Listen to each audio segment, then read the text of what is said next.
Maria Ubarretxena Eusko Jaurlaritzako bozeramaileak seriotasuna eskatu dio Espainiako gobernuari eskualdatzeke dauden eskumenei dagokienez. Hala, astearte honetako gobernu kontseiluaren osteko agerraldian, ostiral honetarako aurreikusiriko bitariko bilera ez dakitela ospatuko ote den ohartarazi du. Izan ere, 2025ko uztailean adostutako transferentziak egikaritzeko zenbait gai itxi behar direla aurretik jakinarazi du eta Jaurlaritzak ez ditu gustuko izan Pedro Sánchez buru duen gobernuak eginiko hainbat proposamen. Ubarretxenak uztaileko akordioa itun instituzionala dela gogorarazi du eta beraz ofiziala. Martxoaren 3 atzeratuko da behin-behinekoz, joko areto bateko atarian protesta egin izanagatik auziperatutako 4 sopelatarren aurkako epaiketa. Halaxe jakinarazi dute astearte honetan Hamaikako platoan Joseba Ugalde eta Izpine Bidaurra Zarraga sopelako 4ekin bat plataformako kideek. Otsailaren 4ean zen ospatzeko saioa, baina atzerapenaren berri eman diete. 32 urteko espetxe zigorra eta 112.400 euroko isunak eskatu dituzte guztira 4 lagunentzat, mehatxu jarraitu, derrigortze eta kalte jarraitu argudiopean.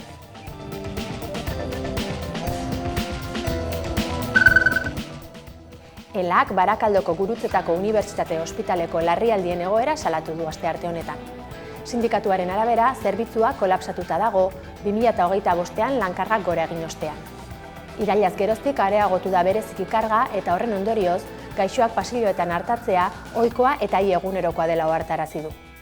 Arreta jasotzeko pazienteek 2 ordu itxaron behar izana ere gaitzetsi dute.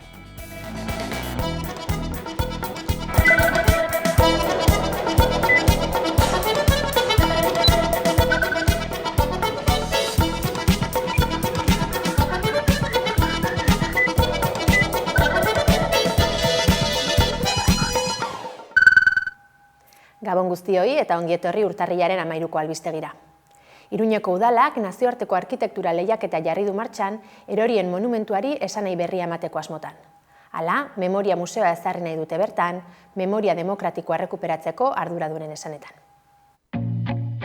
Kuelgamuros harana frankistek erorien harana gisa ezagutarazi zutenaren ondoren, Espainiar estatu osoko monumentu frankista handienaren eztabaidak bizirik jarraitzen du oraindik. Iruñeko udalak erorien monumentuari esanahia aldatu eta esan dutenez, memoria demokratikoa berreskuratzeko, memoria museo bihurtzeko nazioarteko arkitektura lehiaketa jarri du martxan. 1952 urtean Frankok inauguratutako monumentua aldatzeko 5 proiektu hautatuko dira, eta herritarrek prozesu parte hartzaile baten bidez parte hartu ahal izango dute. Proposamen bakoitzak 20.000 euroko ordainsaria izango du, lehiaketaren gehieneko aurrekontua 100.000 eurokoa izanik. Epea kontuan hartuta, epaimaiak martxo amaieran aurkeztuko ditu proposamenak, apirilean jendaurrean aurkeztuko dituzte eta uda baino lehen aukeratuko dute azken proiektua, herritarren ekarpenak barne hartuta. Hala ere, erabakiak kritika ugari eragin ditu talde memorialisten artean. Hauen ustez, monumentua mantentzeak Frankoren simboloak bizirik mantentzen ditu, eta ez du biktimen memoria behar bezala erreparatzen. Legeak Nafarroako gobernua eraikina eraistea behartzen ez badu ere eta monumentua babesten duen hirigintza arauak oraindik indarrean egon arren, plenoaren onespenarekin udal katalogo hau aldatu egin ahal izango litzateke. Hala ere, Josea Baurrea EH Bilduko zinegotziak adierazi du, eraisketa juridikoki ezinezkoa dela, eta proiektuaren helburua balio demokratikoetan oinarrituta desaktibazio simbolikoa dela.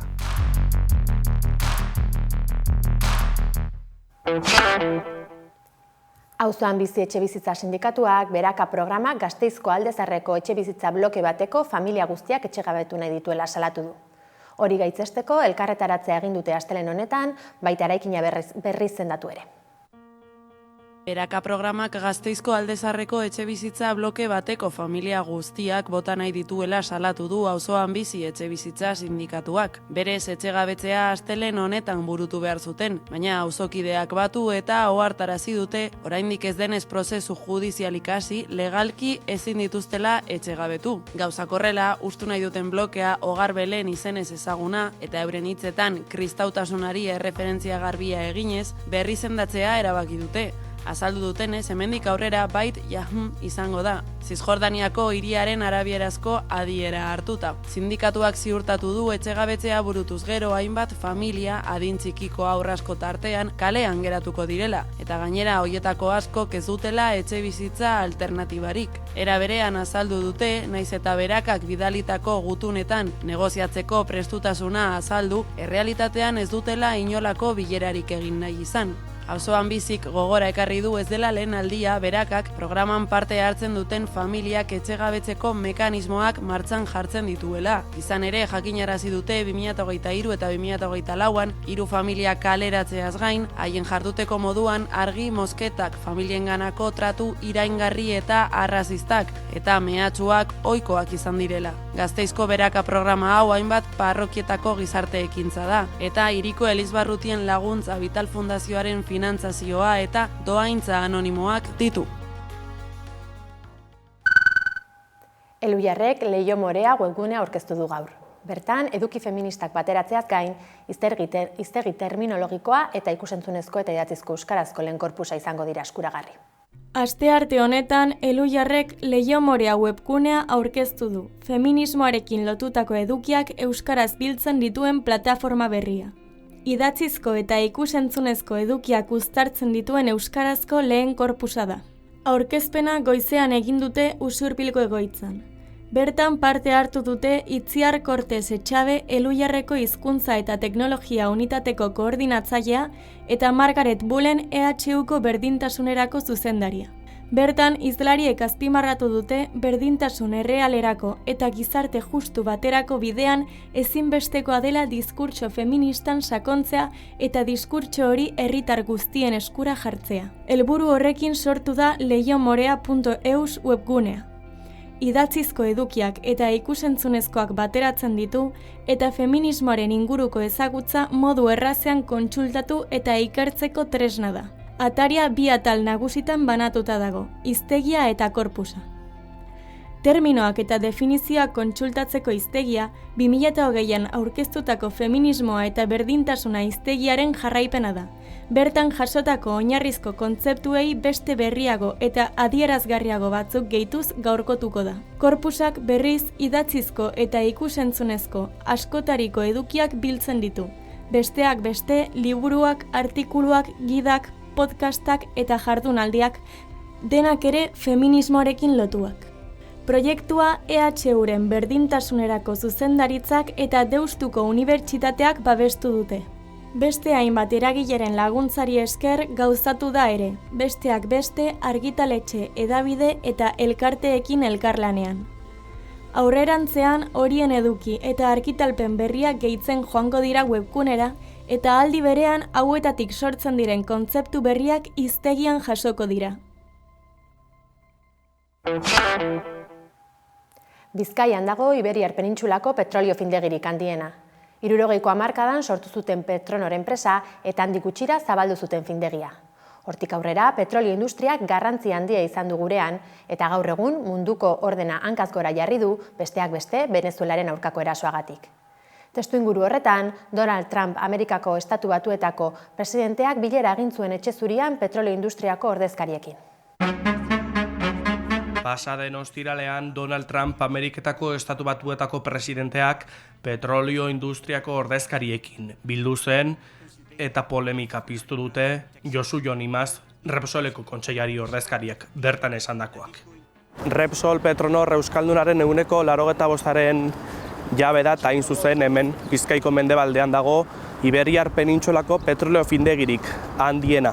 1970 urtean zabaldu zuten. Faktoriak 6 milioi tona gasolio gordin prozesatzeko gaitasuna zuen hastapenetan, egun 11 milioi tona petrolio baino gehiagoko negozio volumena du. Bilboko portuan Santurtzin Petronorrek ere badulekua, izan ere bertan 6 porturatzegune ditu. Lehenengoan petroliontzirik handienak lehorreratzen dira, 100.000 tona petrolio edo gehiago garraiatzen dituztenak, bigarrenean eta hirugarrenean petrolio kantitate txikiagoa edo gasoila garraiatzen dituztenak, eta azkenengoetan petroliotik eratorritako merkatugaiak kargatu eta deskargatzeko erabiltzen dira. Abanto Zierbenako parke teknologikoan du egoitza korporatiboa Petronorrek 2023tik eta gure inguruan hainbat gasolindegi ere baditu. Repsolek eta Petronorrek Europako trantsizio energetikoaren helburuen aurka egin dute sarri askotan eta trantsizio errealista eta ambiziotsua eskatu du Josu Jon Imazek horniduraren segurtasunarekin eta Europaren lehiakortasunarekin bateragarria eta kritikatu du era berean Europa porrot egiten ari dela trantsizio energetikoan. Hori gutxiez eta parte hartzen nabarmena du nazioarteko merkataritzan, ezin dugu ahaztu Petronorren akziodun nagusiena Repsol enpresa espainiarra dela eta hain zuzen Josu Jon Imaz Repsoleko kontseilari ordezkaria izan da berriki etxe zurian Donald Trump Ameriketako Estatu Batuetako presidentearekin. Thank you, Mr. President. Thank you for having us here. Eskerrik asko presidente jauna gu hemen hartzeagatik eta eskerrik asko Venezuela hobea izateko atea irekitzeagatik esan zion Trumpek petrolio industriaren ordezkariekin egindako bileran. Bertan, Repsol prest dagoela Venezuelan asko inbertitu eta horrela petrolio gehiago ateratzeko esan zuen Josu Jon Imazek, egun 45.000 upel ateratzen ditu enpresa espainiarrak Venezuelatik eta esan du kopuru hori hirukoiztu nahi duela egunean 125.000 upel ateratzeraino. Horrekin ondoriozta daiteke Venezuela lehen mailako hornitzaile nahi duela Imazek eta Ameriketako Estatu Batuek Venezuela irekitzen Petronorrek petrolio merkeagoa eta eskuragarria izango lukeela. Izan ere Venezuelako petroleoa dentsitate handikoa eta termino kimikoetan nahiko zikina omen da eta horrek fintze teknologia handiagoa eskatzen du. Fintzeko zailagoa denez, askoz merkeagoa saltzen da eta horretarako teknologia duten findegiek eta muskizko Petronorrekoak badauka, irabazi handiagoak lortzeko aukera daukate. Gogoratu dezagun Petronorrek 1.000 milioi euro inbertitu zituela petroleo astunaren molekulak apurtu eta horiekin propanoa, butanoa eta gasolioak besteak beste lortu ahal izateko.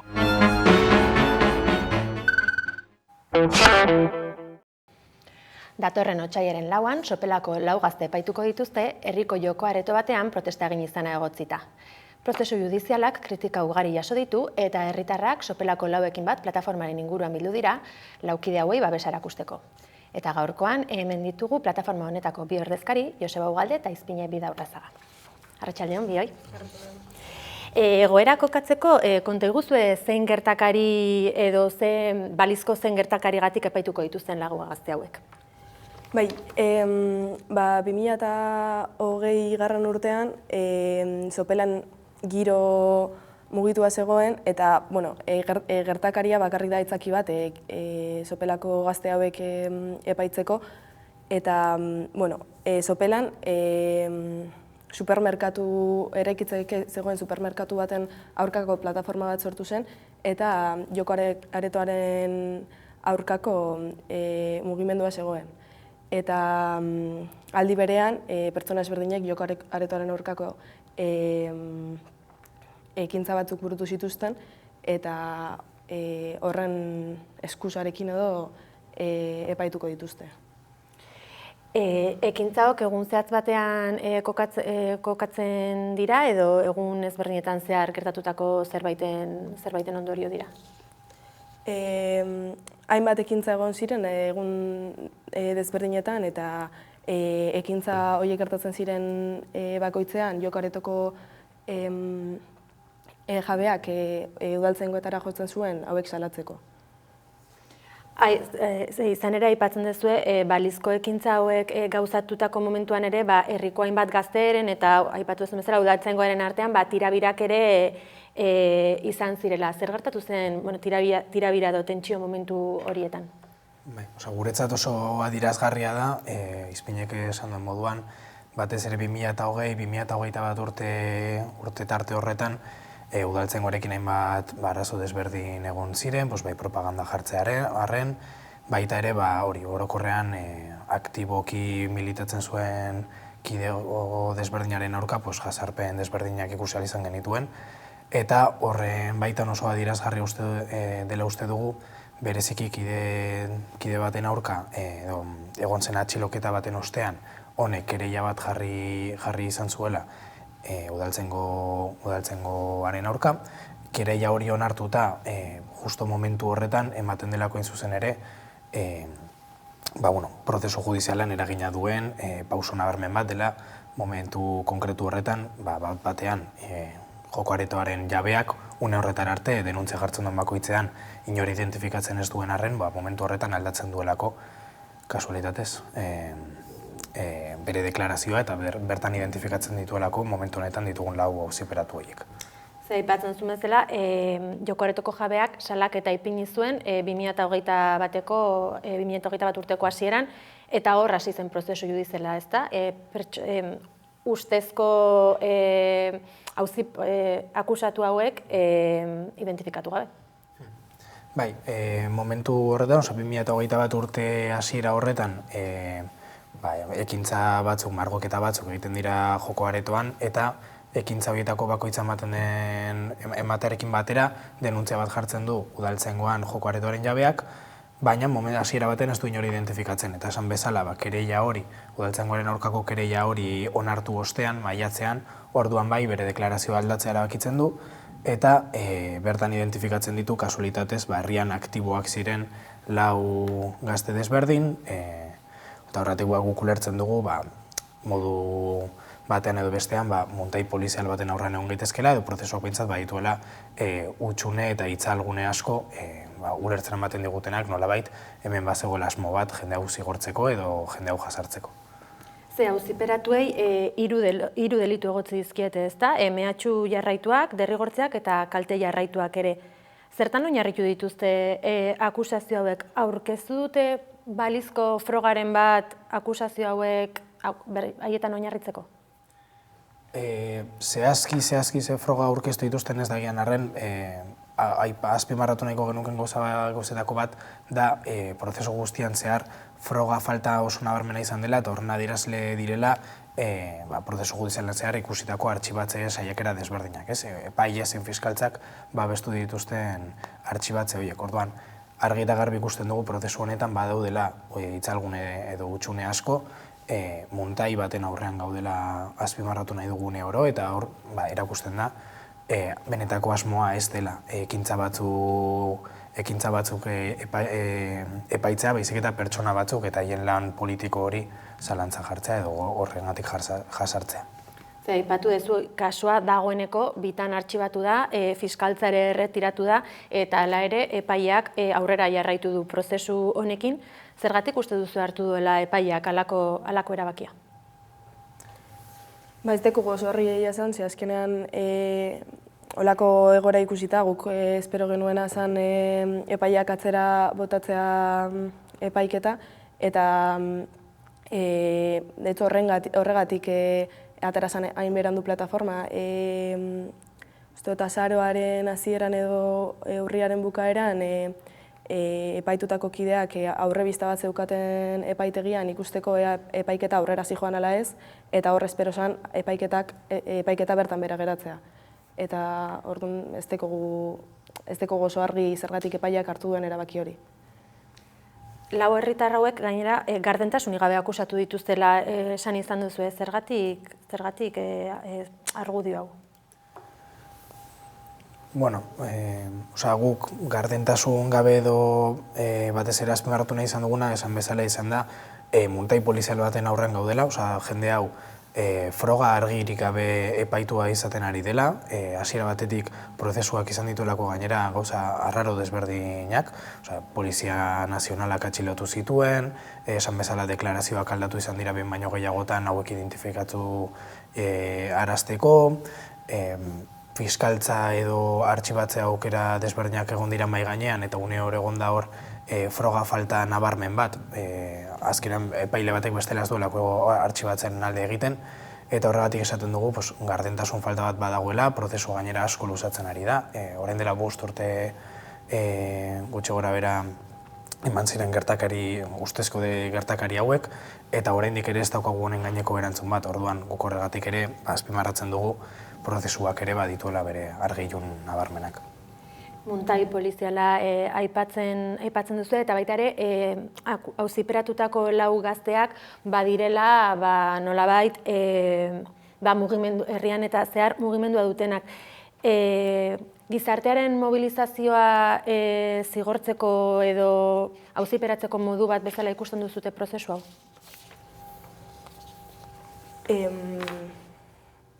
Errepikatu duzu? Bai, izan da pertsona hauek aktiboak herrian eta beraiek akusatu izana, uste duzuten dela gizarte mobilizazioa edo mugatu edo zigortu edo bideratzeko modu bat bezala. Bai, nik uste argi dagoela, ulertze duzunean ze giro zegoen sopelan eta ze mobilizazio maila zegoen sopelan, argi dagoela azkenean 4 militante hauek zigortzeko modu bat dela. Eta aipatu bezala, 4 gazte hauek babesteko sortu duzute plataforma, sopelako 4ekin bat, zergatik hartu zenuten erabaki hau hartu zenuten momentuan? Azkenean aipatu ditugun arrazoi guztiengatik ikustu dugulako epaiketa hau bidegabekeri bat dela eta oso aurrekari arriskutza iruditzen zaigu olako epaiketa bat aurrera eramatea bakarrik, baina pertsona horiek zigortuak izatea. Eta orain arte zein ekintza eraman dituzu aurrera plataformaren barne? Azaroaren 18an egin zen publikoa plataforma eta hori izan zen astearte bat eta zapatuan egin genuen bilera ireki bat sopelan, kasua herriari azaltzeko eta hortik egin ditugu pare bat auzolan, propaganda aurrera eramateko eta oraingoz, eta bebai atara ditugu kamisetak, banderolak eta poltsak elkartasuna adierazteko auziperatuekin eta oraingoz hori. Hala ere, datorren urtarriaren 31an manifestazioa deialdia luzatu duzue sopelan, zer konta dezagukezue mobilizazioaren inguruan? Guk hasiera batetik oso argi izan dugu elkartasuna behar genuela, guzti hau sozializatzeko eta honi aurre egiterako orduan. Ez bakarrik dirua batetik behar delako ere bai, eta horretarako ere abiatu dugu crowdfunding kanpaina bat orain dela oso gutxi.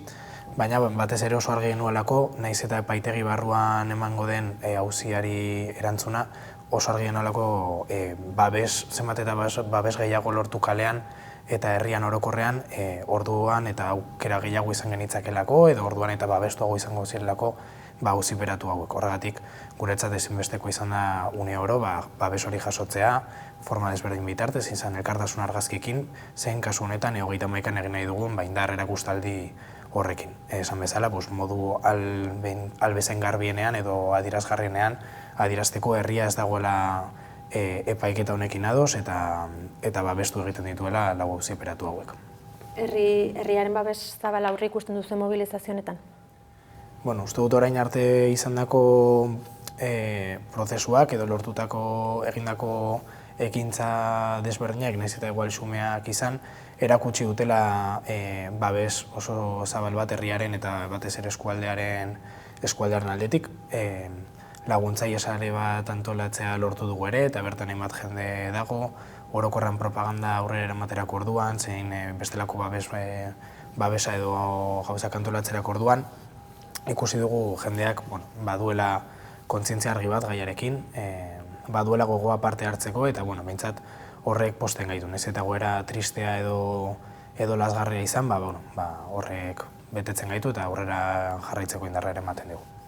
Urtarriaren 31 horren ostean, esan bezala aurretik, otsailaren 4an epaiketa izango da, zer espero duzu egun horren inguruan? Hemen berriak ditugu, azkenean epaiketa atzeratu dutelako martxora, espero dugu berriro ere atzeratua izatea, eta hemen azpimarratzekoa da auziperatutako kideek sufritzen, jasaten ari diren kostu psikologikoak edo, azken finean daramatelako 5 urte, eta etengabe atzeratzen diete bukaera data hori, ez? Argudioren bat eman dute epaiketa data atzeratzeko? Ez, baina, epaitegien funtzionamendu normalaren barruan sar daiteke, baina egia da oso adierazgarria dela prozesu hau asko luzatzen ari dela, 5 urteren ostean esan bezala oraindik ez daukagulako erantzun bat, eta erantzun edo gauza normaltzat hartu dezakegun arren, bai adierazi azpimarratu nahi genuela prozesu guzti honek sortzen duen kaltea eta oraindik ere erantzun batez izateak eragiten duen hori guztia, ez? Beraz, posible da, are atzerapen gehiago jasatea peiketonei? Bai, momentuz, martxoan egongo litzateke berez epaiketaren data berria, baina oso litekena da gehiago atzeratzea, ez dakigu noiz arte. Eta oraingoz martxoan jarri duten data, zein data zehatza itxi dute? Proposatu ziguten, epaileak bota zuen proposamena martxoaren 3arena, baina esan bezala oso litekena da aldatzea, oso atzeratzea. Prozesuaren pendiente egongo gara orduan, nondik norako ez, goina gaurkoan hemen utziko dugu elkarrizketa. Izpina Joseba, mila esker Amaikara etorri izanagatik. Mila esker. Gaurkoan, Karam taldearen Lili bat abestearekin amaituko dugu saioa. Gogoratu Amaikaren webgunea eta sare sozialak eskuragarri dituzuela informazioa zabaldu nahi izan ez gero. Gu bihar izango gara berriro ere bueltan, mila esker zuen arretagatik eta bihar arte.